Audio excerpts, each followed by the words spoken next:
What up, Laker fam? It's your boy Dtlf back with another video. This is probably the latest one I've done in a minute, but it is summertime and it's that summertime grind, baby. Time to just, get off your ass and put in the work. And that's what I'm doing here tonight.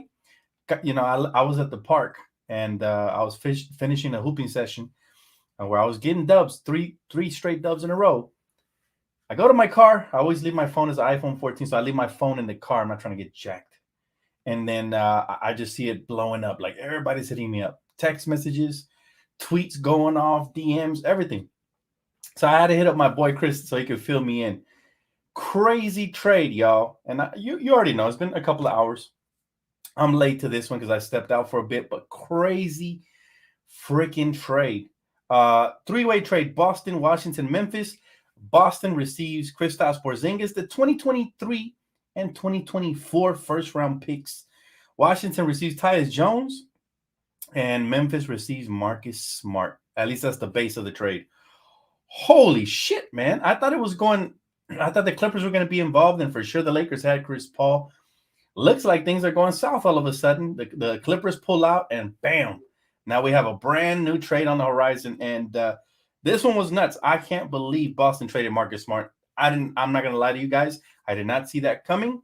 I think the biggest winners, obviously, is the biggest winners of this trade for sure, Boston, because they get not only Kristaps, and they felt like they could, obviously, they felt like they can spare one of the guards in the backcourt between Brogdon and Marcus Smart, and I guess Marcus was the odd man out.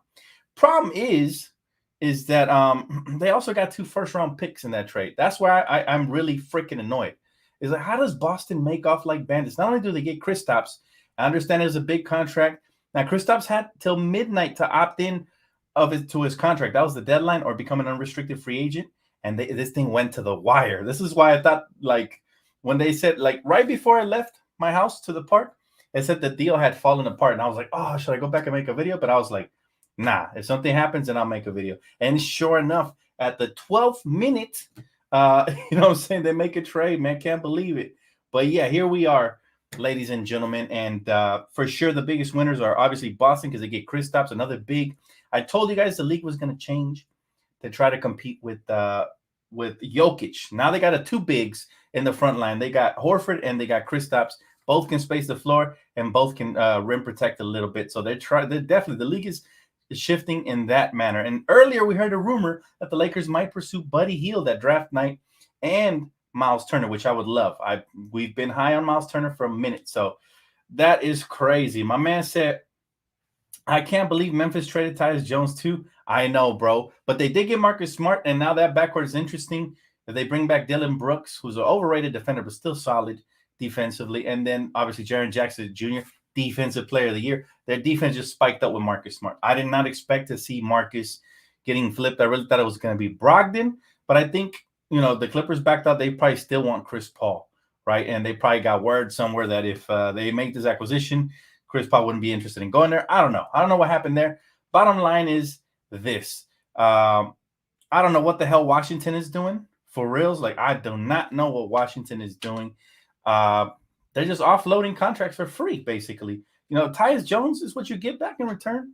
Holy shit. You gave up Bradley Beal and you gave up Kristaps Porzingis, 2 20-plus point per game scorers, and you got back Tyus Jones and a couple of Skittles, man. That's ridiculous.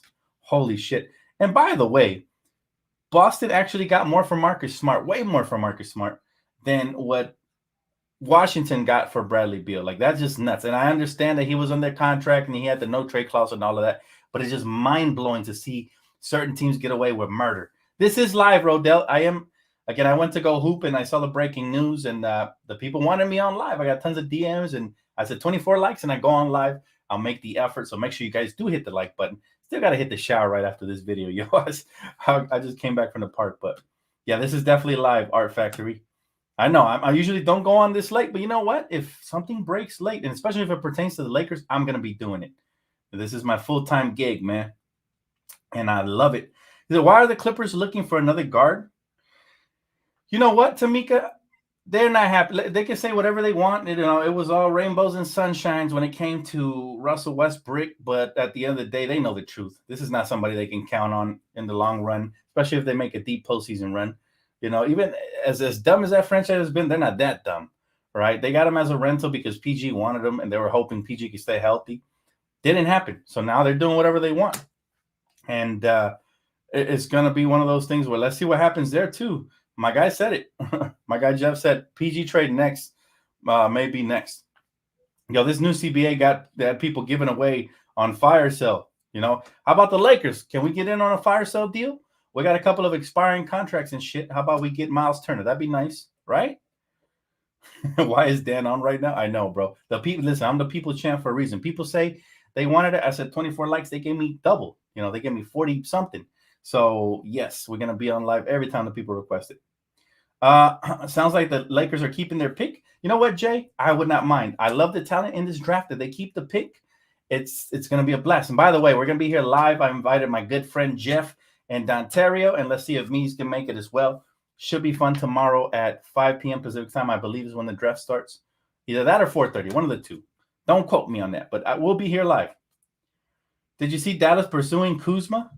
Listen, now I'm not sure what Kuzma is going to do. He has two options here, right? Kyle Kuzma has two options here. One, you get the bag in Washington. I'm not sure they give you that. They're having a fire sale, so I'm not sure why they would give Kuzma the bag. It doesn't fit the rebuild timeline. But let's just see. You know, they give Kuzma the bag, and he just, you know, he averages 24 points per game. They beef him up and eventually trade him, or he goes to another team, takes a little less money. But I heard he's looking for 30 mil, so I'm not sure exactly what Kuzma's going to do here. But it'll be entertaining to see what happens. I hope he doesn't go to one of the teams I hate. He's one of my favorite players in the league. I hope he doesn't go to like the Clippers or the Suns or the Boston Celtics on a cheap deal. Please, no, get your bag, Kuz. Do not take no pay cuts for these scumbag franchises. The only pay cut you should be taking is the Lakers pay cut if we want you. But other than that, get your bag, son. Yeah. I heard he's looking for 30 mil. He might get it. Yep. He said the bat signal has been thrown up. I'm in. Yes, sir. Appreciate you, Jeff. Thanks for being up with us, man.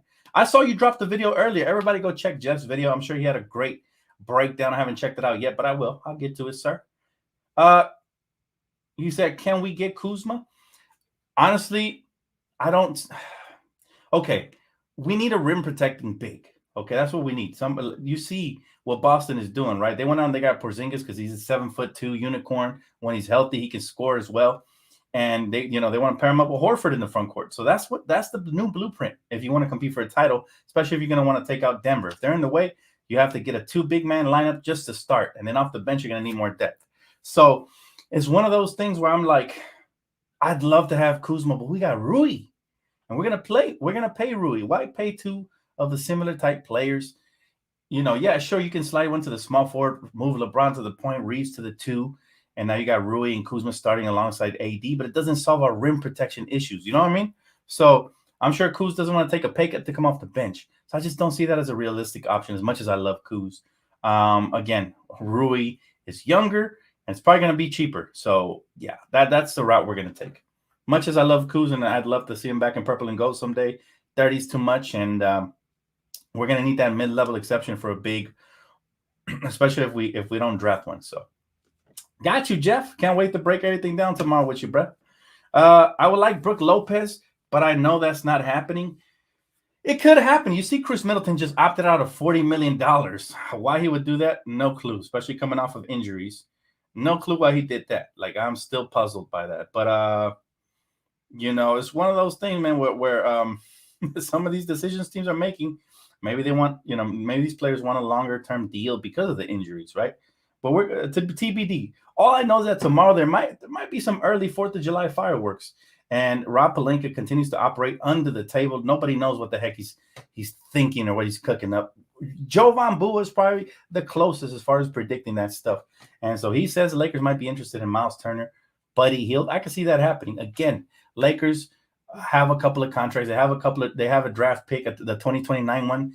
If they really want to get crafty and creative, they can do that.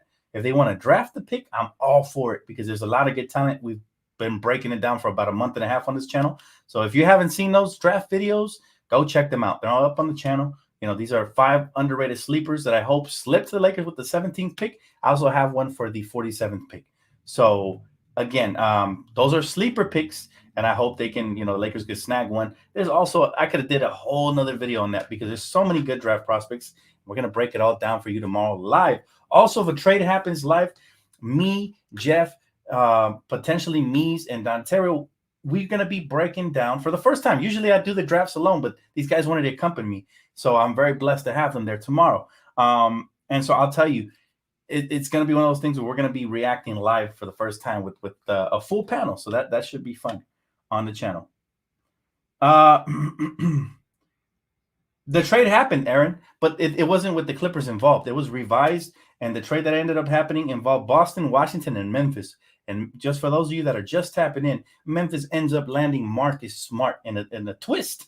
Shocking twist. I didn't even think they would even consider trading Marcus Smart. He's one of the better defenders in the league. Not a personal fan of his flopping, but he's a very good defender, And so in that sense, I'll tell you this, Memphis got good. They gave up Tyus Jones and a couple picks, and they end up with Marcus Smart. So yeah, Memphis got better. Of course, they, and you know what? He's a veteran who I think can maybe take Ja under his wing, hopefully, and set him along the right path. So he said, so I think Lopez goes back to Milwaukee with those savings. Probably, brother. But I'll tell you what, I'd love to have Lopez. If it ain't Lopez, you know who my guy is already. I think I got people tired of hearing me say the name, but yeah, Naz Reid. Lorenzo Gray said the Celtics subtracted to me. KP is always injured, no shade. Yeah, but if he's healthy at the right time, they're very dangerous. I'll tell you that. That 2 big man front line, especially versatile ones who can shoot, you're adding more offensive scoring power and some potential defensive scoring power. If they're healthy at the right time, then this could be the piece that they need to put them over the top. However, you said it yourself. He's been injured a lot. And then who knows if the chemistry is going to work. There's only one basketball, and they already got 2 shot chuckers in Jason Tatum and Jaylen Brown. So now, where does KP get is he going to get the scrap buckets? So you may have a point there. But, everything on paper looks good for them and for Memphis. I think they both upgraded. But I'm telling you guys, don't be shocked when these trades happen. John Collins might be next. I've been hearing Dallas is targeting Clint Capella. So as you see, man, they want to have 2 big or 3 big man rotations now to try to guard the likes of Joker. In that sense, I'm thankful that happened because I'm so sick of small ball. And like I said, everything switches up. It's a copycat league. The team that just won utilized size. And so I think other teams are going to try to emulate that. I really hope we get Naz Reid and Derek Lively, and that'll be our 3 big man rotation. You bring one off the bench, you start one alongside AD, and the other one comes off the bench. That would help tremendously, believe it or not. Similar to our 2020 championship run when we had a 3 big man lineup of JaVale, AD, primarily, right? JaVale, AD, and then you had Dwight coming off the bench at times. So this is what we need, right? We need depth at the front court. And I think teams finally woke up. I told you guys after the finals that was going to happen, right? But a lot of movement going on around the league, man. Chris Middleton declines his player option. So that was a shocker as well. Of course, he could be looking for a longer-term deal. There's a chance he goes back. He could also be looking for another team. I don't know. Chris Middleton's intriguing to me. Been dealing with injuries as of lately, but, I mean, he goes to the right team. He might be that piece that they're missing as well. So, again, a lot of movement going on. This new CBA, I think it's one of the big pillars to why these things are happening right now, right? But what do you guys think? Who won the trade in your opinion? Was it Boston? Was it Memphis? Definitely wasn't Washington. I won't even give you guys that option, man, at all. But again, a lot of moving parts going on right now. Let's see who's next. Chris Paul, right? Right now, Washington has Chris Paul. I think he'll get bought out. They got Tyus Jones, Monte Morris, Delon Wright, Landry Shamet, Danilo Gallinari, Danny Advia, Johnny Davis, Corey Crispert, Daniel Gafford, Mike Muscala, Anthony Gill, and Xavier Cooks. That to me sounds like a tanking team. Why they didn't tank since last year for Victor Wembanyama is beyond me. But yeah, they did it wrong. First, giving a player option to Bradley Beal. That was the first mistake. Second one is trading for scraps, waiting too long. This is what happens when you hold on to players, just like Portland's trying to do with Dame. It's going to be too late, and they're going to end up trading for scraps. I hope it doesn't happen. Kane said, imagine this roster. AR, LW, Bron, AD, MT, with a bench of CP, Max, JV, Rui, Reed, We don't need Hield. Also, he said, you feel Max and AR can be the new backcourt of the future. I like Max Christie, but he still has a lot to prove as far as, floor spacing. He has to be consistent with the shot if he wants to be out there starting alongside LeBron and AD. Austin Reeves has already proven he can be a high volume, high level shooter in this league, right? So we trust him. Max still got to go through that little learning curve and that, the trust factor. But I love the idea. Don't get me wrong. I love young talent. Who knows who we draft in this draft? But you know what? I wouldn't mind your roster. I agree with you. We don't need Buddy though. But if we get him, I'm not complaining, especially if the headliner is, Miles Turner. So I agree with you there. I mean, I salivate over the potential of a Miles Turner AD front court lineup alongside with LeBron James and AR in the backcourt with whoever you want to put there. That is a nightmare for teams, and I think he definitely would be one of the solutions to helping guard Jokic in a potential future 7-game series, right? So I like that. I like your team, bro, for the most part. As far as Hield, I agree. We don't need him, but if he comes, he comes, and let's hope for the best. Let's hope he is, down with it, and he's able to perform under the bright lights. Would you do the 1747 and future second pick for 26 Isaiah Jackson and Duarte? I like Chris Duarte for sure. Isaiah Jackson is solid as well. Maybe I'd consider that for sure. Depends on who's on the board, and I think it's gonna have to be. We're going to have to wait to see who is available. If Derek Lively is there, I want us to keep the pick, period. Right? If he's not there and he's gone, and it's true that he's been moving up draft boards, because initially mock drafts had him like late teens, early 20s. Right? But if it's true he's moved up, then we're going to have to recalibrate. I think he's target number 1 for the Lakers. Secretly, I think it's already gotten out, but I've always told you guys for like 2 months already that I really liked his fit alongside AD. Whether he starts right away or backs up Anthony Davis off the bench, I'm cool with it as long as he gets, anywhere between 18 to 20 minutes. He can, he can make somewhat of a difference even as a rookie. He played for a winning program at Duke. These guys are ready to come in and contribute. Either Van Vliet or Pirtle or Hield and Turner. That would be a good one as well. Not sure if that's possible since he opted out though. Dan, would you trade up for a player like Derek Lively? Depends what is in the pack, like what is required. If we just have to package number 17 and 47 in order to trade up, sure, I'd do that, because even though there's some good talent there in the second round, you could always get undrafted prospects or buy another second round pick. So it depends what is required. If it's going to be one of our pieces like Rui or Max Christie, I say no, because I like their potential moving forward. But again, so many possibilities, so many routes for the Lakers to take tomorrow. And I cannot wait to break it all down for you guys like I do every year, man. So I look forward to that.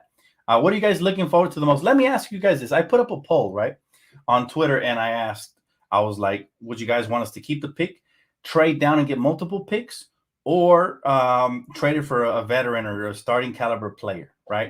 And I haven't checked the polls yet. I've been kind of busy today. So let me double check and see what you guys voted on here. Okay. All right. So 57% out of 143 votes, 57% voted for package it for a vet starter. So someone along the likes of a Miles Turner. So I think the front office is thinking similar. If they can take advantage of the positioning and other teams trying to move up, then maybe they'll do it, right? And I've been hearing that actually Indiana's interested in moving up, right? Like this would be a perfect time for them to rebuild. Why are you paying these players so much and you're not really winning? They're not the missing pieces to your team. If you can start building around Tyrese Halliburton right now, cut your losses, get some young talent in return with the 17th pick, and you're offloading that contract, I think it's a win-win for everybody, right? I think it is. Do you think we make a trade?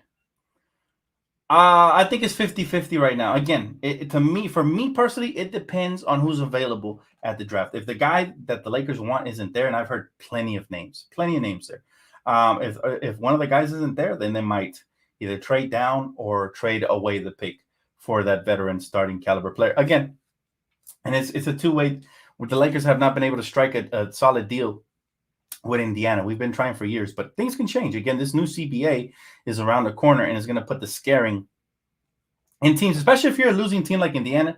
You ain't winning shit. So there's no point for you to hold on to these, expensive contracts if you're not winning anything. And then next year when the new CBA kicks in, you got to pay triple the salary and stuff like that. So Let's hope that the Lakers could benefit off of one of these desperate teams, just like Boston is, just like Phoenix is. Maybe the Lakers could get on the action. He said we need to get a big like Nurkic or Vucevic to neutralize the Serbian. Again, Miles Turner would be excellent right there. I mean, this dude is one of the better rim protectors in the league. He has mobile feet, could, switch from the 5 to the 4. Even some slower threes he can guard. He can play good pick and roll defense, crash the glass. He can space the floor, right? He shot at a decent clip last season. And so, yeah, I mean, why not? Miles Turner would be solid. I think he could be one of the answers for sure.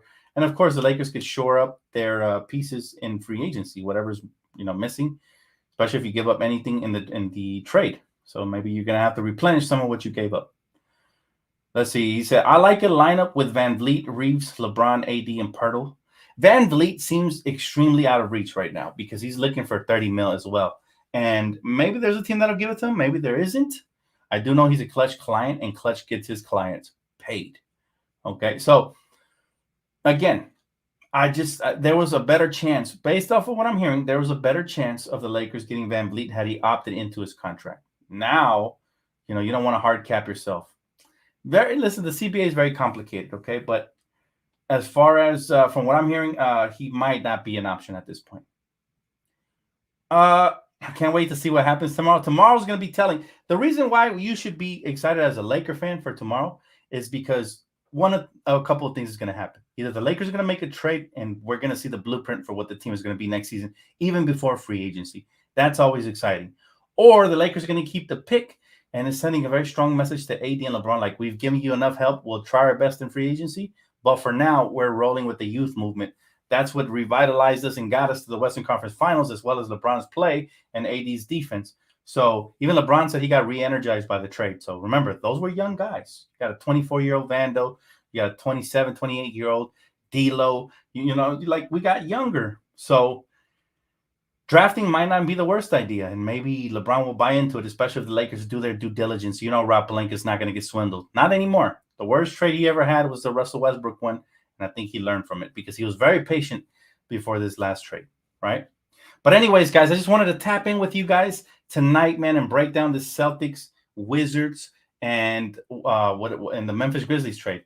My final thoughts on that trade are Boston makes off like bandits because even though they gave up a good key rotation player in Marcus Smart, they never won a championship with him. So now they're willing to try something else. And like I said, a lot of teams are switching from small to big now because of what Denver did. Now they got their two big man juggernaut. I doubt any of those two is going to come off the bench. So I expect to see Horford at the 4 or Porzingis at the 4 and the other one at the 5, right?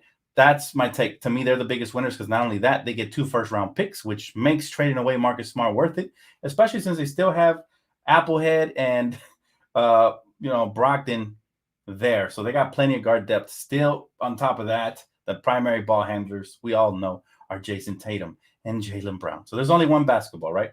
Second winners in that trade has to be Memphis. They get better in the backcourt. They get Marcus Smart is an upgrade from Tyus Jones. As much as I like Tyus Jones, Marcus Smart is an upgrade, okay? And when he gets hot, he can score as well. So, again, they get the upgrade, one of the better defensive guards. And the biggest loser in this trade, in my opinion, of course, is Washington. I don't know what they're trying to save money for. Ain't no grade A free agents or even B tier free agents should ever go there. Matter of fact, if I'm Kuzma, I'm looking to get the heck out of Dodge. If I can get paid and go elsewhere, I'm not sticking around for no boring-ass rebuild. That's just me. But, hey, get your bag, Kuz, whatever works out. Thank you guys so much for tapping in. I cannot wait, to do the draft tomorrow with you guys. So make sure you guys hit that post noti bell, hit that like, subscribe if you already haven't. And I will see you guys here tomorrow. Got to go hit the shower, man. I'm tired. And I will see you guys then, all right? Enjoy the rest of your night. Peace out, Laker family.